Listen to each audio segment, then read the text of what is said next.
Bismillahirrahmanirrahim. Kadangkala hati itu kan kotor, bagaikan kaca mobil ya.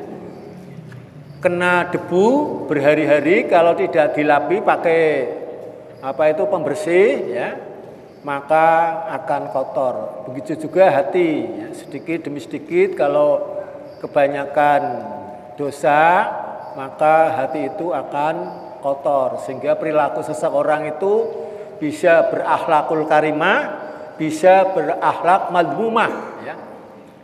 Karena akhlak itu bagian dari agama, maka perlu kita laksanakan dengan sebaik-baiknya akhlakul karimah ya. Bukan akhlakul madmumah, akhlak yang tercela ya. Tapi akhlak yang mulia, yang baik ya. Karena seorang muslim itu kadangkala dilihat dari track record sehari-hariannya ya. Baik ucapan, perbuatan maupun perilaku kepada sesama manusia itu ya. Sehingga kadangkala ada yang manusia pendiam, ada yang suka menyapa, itu terbentuk dari kecilnya. Yang pertama, penyebab hati beku adalah a'rafullah walam itu haqqahu. Mengaku beriman kepada Allah tetapi tidak beribadah dengan baik. Kita perlu diketahui bahwa tujuan Allah Subhanahu wa taala menciptakan manusia itu adalah untuk beribadah dalam arti yang sangat kompleks. Wa ma khalaqtul jinna wal insa illa liya'budun. Dan tidaklah kami ciptakan jin dan manusia kecuali untuk beribadah. Baik secara hablum minallah maupun secara hablum minannas. Baik kepada Allah maupun kepada sesama manusia. Kesolehan individual itu kepada Allah, kesolehan sosial itu kepada manusia. Itu harus dibangun secara seimbang. Kesolehan secara langsung kepada Allah maupun kesolehan kepada sesama manusia. Kepada Allah sudah barang tentu harus mentaati segala perintahnya dan berupaya untuk melakukan atau menjauhi larangan-larangannya di mana saja, situasi bagaimanapun, baik itu sedang sakit maupun di pasar, di kantor maupun dengan sendirian, sedang sendirian ya. Itu tetap kita hablum minallahnya harus terjaga. Merasa takut kalau melakukan penyimpangan ya, lalu jangan diteruskan, lalu istighfar, memberhentikan ketidakbaikan tersebut, dan betul-betul bahwa perbuatan kita sehari-hari selalu dilihat dan dicatat oleh malaikat sebagai petugas Allah. Baik itu baik maupun buruk akan dicatat. Sehingga di Al-Quran disebutkan buku apa ini yang dikalungkan dulu besok di akhirat. Orang-orang kafir bertanya, kok sampai catatan kecil itu tercatat, tidak ada yang kesingsal ya. Oleh karena itu berbahagialah orang-orang yang selama ini terjaga keimanan dan ketakwaannya kepada Allah Subhanahu wa taala. Yang kedua, qara'tumul Qur'an walam ta'malu bihi. Al-Qur'an tidak dipergunakan atau tidak digunakan sebagaimana mestinya ya. Memang kadangkala kita itu lebih sregep membaca Al-Qur'an ketika Ramadan ya. Setelah Ramadan barangkali akan berkurang ya. Tidak setiap hari kita membaca Al-Qur'an ya. Kalau bisa setidak-tidaknya sehari tidak boleh tidak membaca Al-Quran ya. Walaupun itu sholat juga membaca Al-Quran ya, seperti Fatihah, surat-surat pendek ya. Tetapi jauh lebih baik kalau kita betul-betul membaca, lalu diusahakan untuk bisa membaca artinya ya. Kan banyak Al-Quran yang sudah terjemah ya. Lalu di introspeksi diri kita ya, apakah sudah mengamalkannya atau belum, sudah mendakwahkannya atau belum, nah, itu ya. Karena introspeksi diri itu juga penting. Kata Allah dalam surat Al-Hasr ayat 18 yang sering saya sampaikan, ya ayyuhalladzina amanu dkhulu ya ayyuhalladzina amanu wal tandur nafsum ma qaddamat lighad wattaqullah innallaha khabirum bima ta'malun. Hei orang-orang yang beriman, bertakwalah kepada Allah, dan hendaklah setiap diri kita menengok ke belakang tentang apa-apa yang telah kita kerjakan selama ini untuk hari esok yang jauh lebih panjang ya. Dan bertakwalah kepada Allah, sesungguhnya Allah Maha mengetahui tentang apa-apa yang telah kita lakukan selama hidup di dunia ya. Ini ya. Jadi dengan Al-Quran harus kita berkomitmen ya, tidak cukup hanya dibaca mestinya ya, tetapi dipelajari lalu diterapkan dalam kehidupan sehari-hari. Dan besok Al-Quran itu akan datang kepada orang tersebut untuk memberikan pertolongan ya, memberikan syafaat ya. Di samping kata Rasulullah ya, satu huruf itu akan diberi imbalan 10 kebajikan. Alif lam mim itu bukan satu huruf tetapi 3 huruf ya. Dan seterusnya kalau kita membaca 1 juz ya, kalau kita membaca sehari 2 juz, nggak usah dihitung, insyaallah akan menghitungnya dengan perhitungan yang sangat cepat dan tepat ya. Dan mengapa Al-Quran mudah dihafalkan ya, berbeda dengan kitab-kitab dari agama yang lain, itu adalah rahmat dari Allah Subhanahu wa taala ya. Tapi kadang-kala kalau sudah setua kita itu menghafalkan Al-Quran itu surat demi surat ya, cutel ya, lama ya. Oleh karena itu ya berusahalah ya.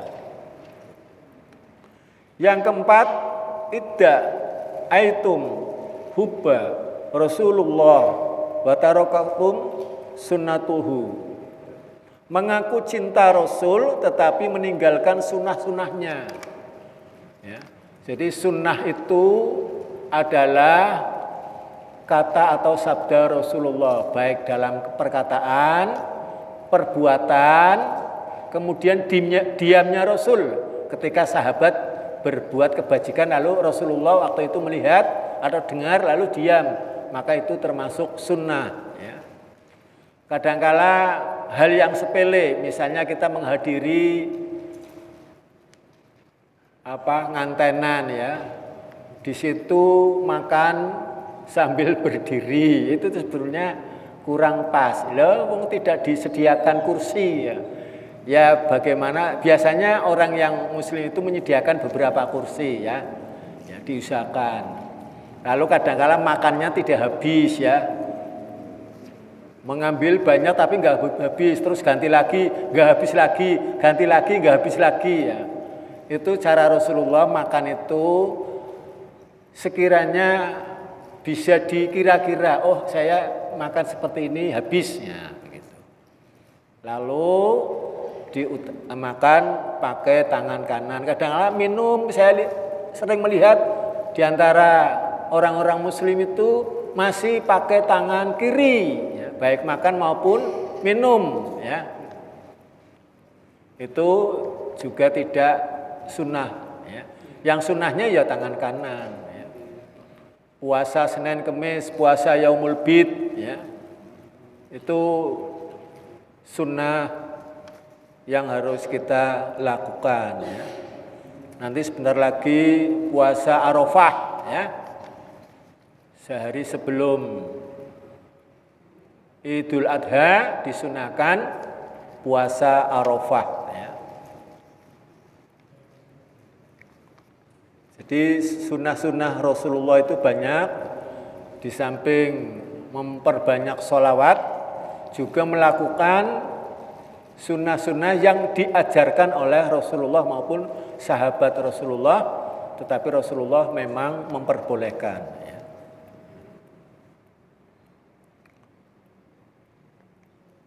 Yang keempat adalah idda'aitum utwa nasi syaiton wa ata'tumuhu, mengaku bahwa setan itu adalah musuhnya, tetapi senang mengikuti langkah-langkah setan ya.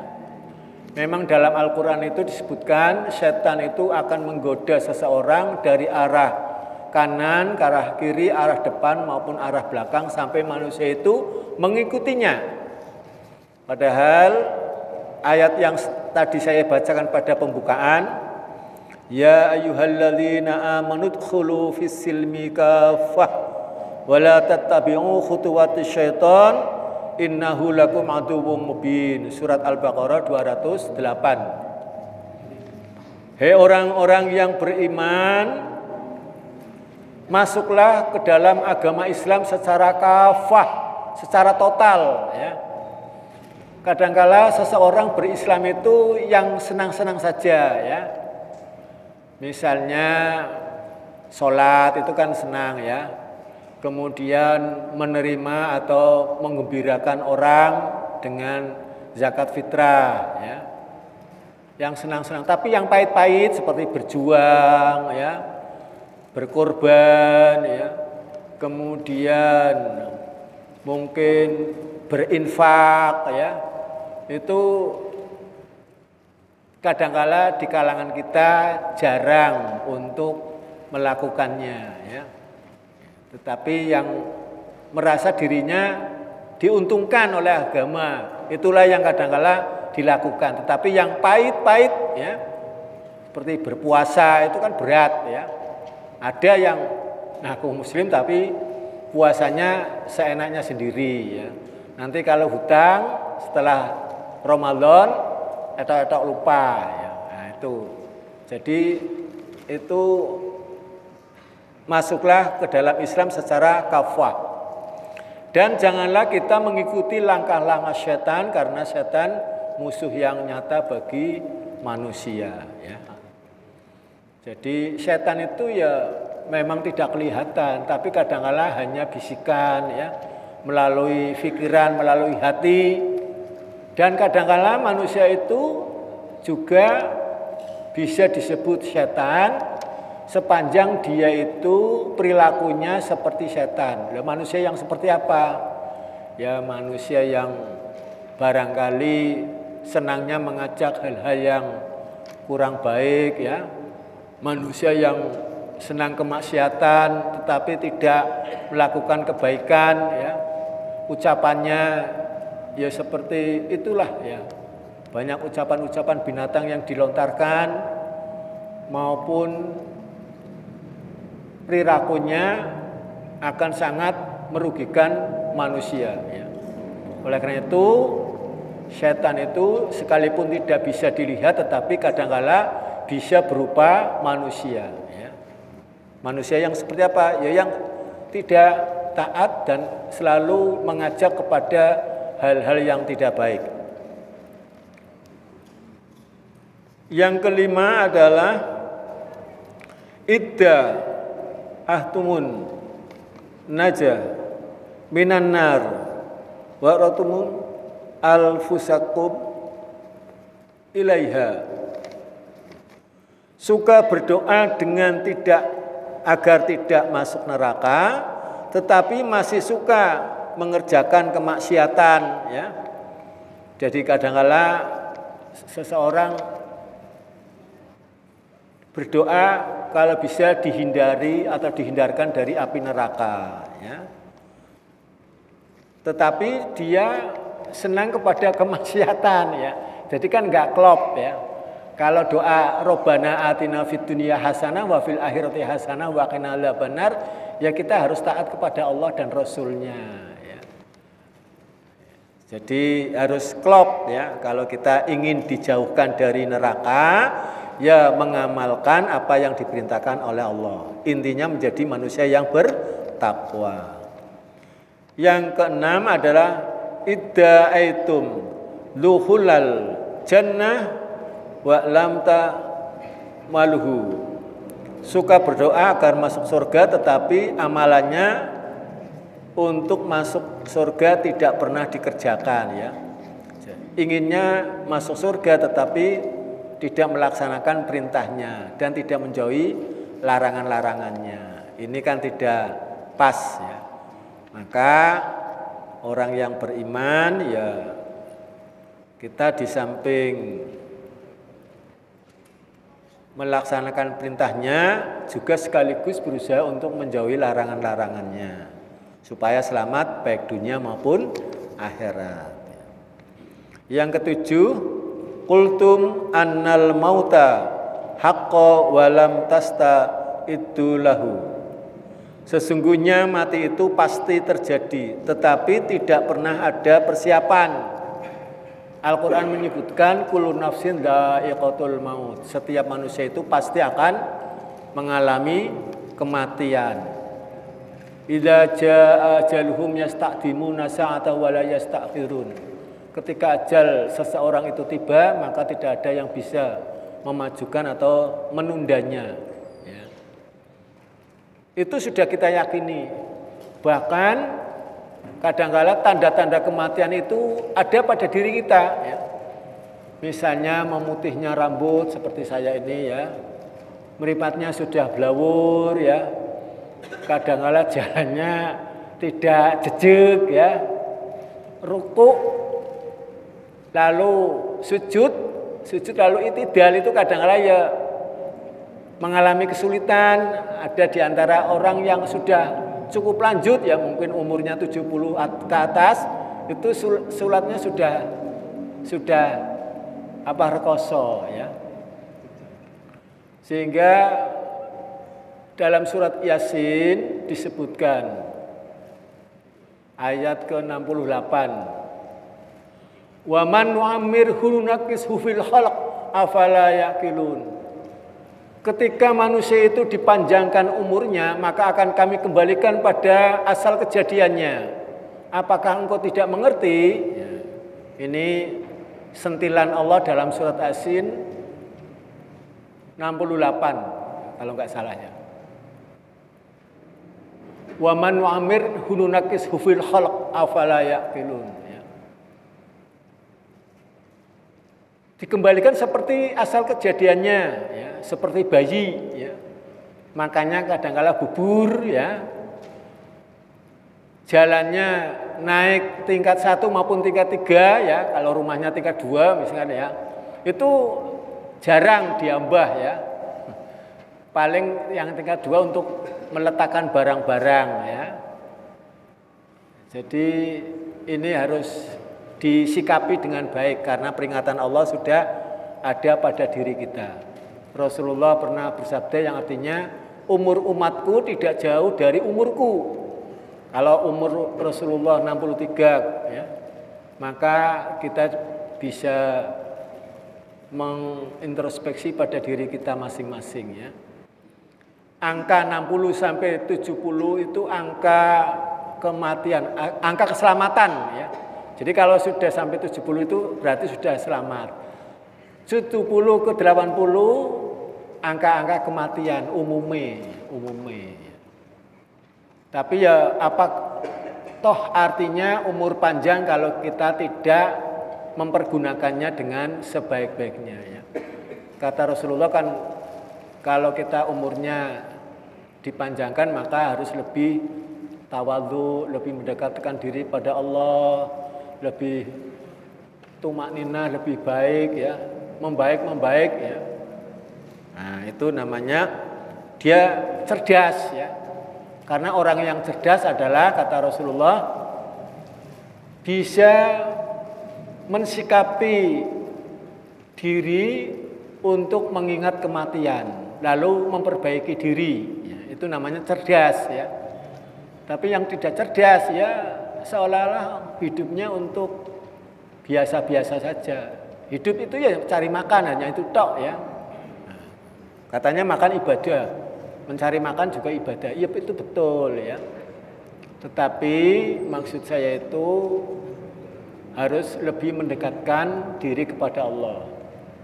Al-Qasas 77 menyebutkan wabtaghi fima ataqallahu daral akhirata wala tansa nasibaka minad dunya wa ahsin ahsana ilaika wala tabghil fasadu fil ardi innallaha la yuhibbul muhsinin.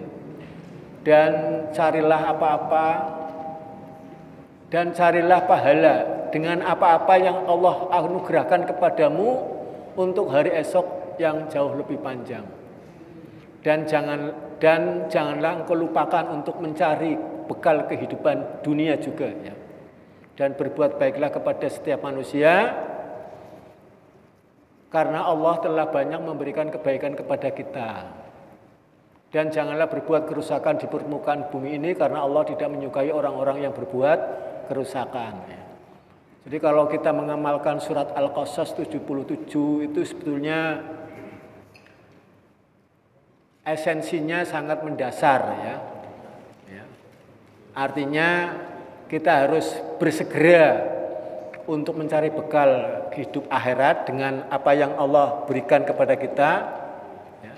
Beri kesehatan untuk beribadah, beri ilmu untuk diamalkan, diberi sebagian harta untuk sebagian ditasarufkan untuk agama Allah dan lain sebagainya. Itu namanya betul-betul menggunakan apa yang Allah anugerahkan kepada kita ya.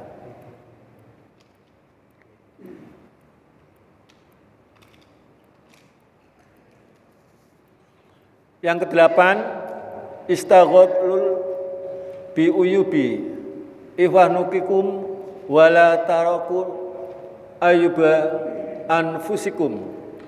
Sibuk dengan aib saudaranya tetapi lupa akan aib dirinya sendiri ya.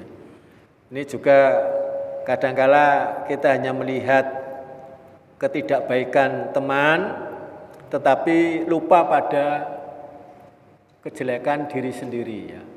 Oleh karena itu marilah bersama-sama untuk selalu bercermin pada kekurangan yang ada pada diri kita masing-masing termasuk saya. Lalu kalau dengan teman sifatnya memberitahu atau memberi nasihat ya. Gak masalah memberi pemberitahuan yang baik, gak masalah. Itulah hakikat teman ya. Karena hak seseorang muslim dengan muslim lainnya kan 6. Satu diantaranya ya kalau dimintai nasihat berikanlah nasihat ya. Jangan acuh tak acuh ya. Karena sesama muslim itu kan bersaudara. Justru orang yang memberitahu kebaikan itu adalah hakikat teman. Teman yang menyelamatkan untuk masuk surga ya. Itu hakikat teman ya. Tapi ada teman yang menjerumuskan ya. Senenge kongkang-kongkong, udah tuduh di pos ya. Dolanan catur, tidak untuk ngaji. Kalau barisnya kan mestinya sebaiknya ngaji ya, deres ya, atau membaca ya. Ya kongkang-kongkong boleh-boleh saja ya. Sekali tempo. Kalau bisa ya jangan ngerumpi untuk memperjelekan atau membicarakan aib orang lain. Itu yang kadang-kala kita kurang banyak menjaga ya. Yang ke-9, akaltum nikmata rabbikum walam tashkuru lahu. Berharap mendapat nikmat Allah tetapi tidak banyak bersyukur ya. Jadi kalau Allah menyebutkan la in syakartum la azidannakum wa la in kafartum inna adzabi lasyadid, itu maknanya kita harus menerima apa yang Allah berikan kepada kita ya. Asalkan kita sudah berusaha, berdoa, insya Allah kita akan diberi rezeki ya. Jadi jangan pesimis, insya Allah kita semuanya walaupun mungkin sudah pensiun ya, mungkin di swasta, ke pasar maupun di mana saja, insya Allah Allah akan memberikan rezeki pada seseorang ya. Binatang cecak saja ya, kalau dipikir ya, itu kan kalau mau makan sulit, tapi dilalai Allah itu memberi makan lewat nyamuk di depannya, langsung tul ya makan ya. Kemudian ada kewan ada parani tul makan ya. Semut itu coba kan kecil ya, tapi ya diberi makan oleh Allah, walaupun semut itu di atas batu hitam, di gelap yang begitu, tetapi bisa diberi makan ya. Apalagi manusia yang sudah dibekali akal ya, maka akan berusaha untuk bagaimana mendapatkan rezeki yang halalan thayyiban mubarakan ya. Itu tidak sembarang asal dicaplok ya, tetapi betul-betul rezeki yang barokah, yang halalan thayyiban ya. Yang terakhir adalah ladaftun mautakum walam tabiru bihim. Suka mengantar jenazah tetapi tidak mau belajar dari sana ya. Kata Rasulullah, ketika ada seseorang yang meninggal dunia, itu adalah nasihat bagi kita ya. Maka cukuplah melihat orang yang mati ya, ketika di krendo diangkat itu harus dicermin ya. Kira-kira kita kapan ya, seperti itu kan sulit dideteksi ya, matinya seseorang ya. Ya. Apa nyono ada orang sehat bugar tiba-tiba mandi di tengah malam ya, mungkin kas capek, setelah mandi langsung stroke, tidak lama kemudian meninggal. Ada yang bal-balan menggeh-menggeh langsung meninggal ya. Itu kan sebuah nasihat sebetulnya, bahwa kematian itu tidak harus sakit ya. Tidak harus dipan, tapi ada kalanya kecelakaan, ada kalanya tiba-tiba seperti tadi ya, baru olahraga badminton karena nafasnya gak kuat, atau goes sepedaan ya, naik memaksakan diri ya, akhirnya nafasnya gak kuat. Kita kan sering mendengar ya, orang pit-pitan ya karena cepet-cepetan ya. Yang namanya pit-pitan itu mestinya santai. Saya ya mengikuti grup goes di Pusang Tama, tapi carry terus, nggak pernah menyesuaikan teman-teman. Akhirnya saya malu sendiri ya. Ya sementara pit-pitannya sendirian kalau sempat, itu kadang kalau sempat ya. Kadang-kala syukur pit-pitan sambil zikir ya. Jadi punya makna, detik demi detik, waktu itu harus kita manage dengan sebaik-baiknya ya. Jangan sekedar pit-pitan ya, tetapi olahraga ya sambil zikir ya. Apa boleh-boleh ya. Zikir itu kan di mana saja, di bis ya, akan tidur ya, di perjalanan ya. Maka kadang-kala kan ada ya Ustadz atau Pak Yai megang tasbih ya, diginikan. Tapi kan tidak harus dengan tasbih ya. Bahkan amal yang baik itu amal yang tidak diperlihatkan ya. Dengan driji kan bisa ya. Karena besok akan menjadi saksi. Al-yauma nakhtimu ala afwahihim wa tukallimuna aydihim wa tashhadu arjuluhum bima kanu yaksibun. Surat Yasin 65. Pada hari ini akan kami tutup mulutmu, yang bicara adalah tanganmu, yang menjadi saksi adalah kakimu tentang apa-apa yang telah kalian kerjakan selama di dunia.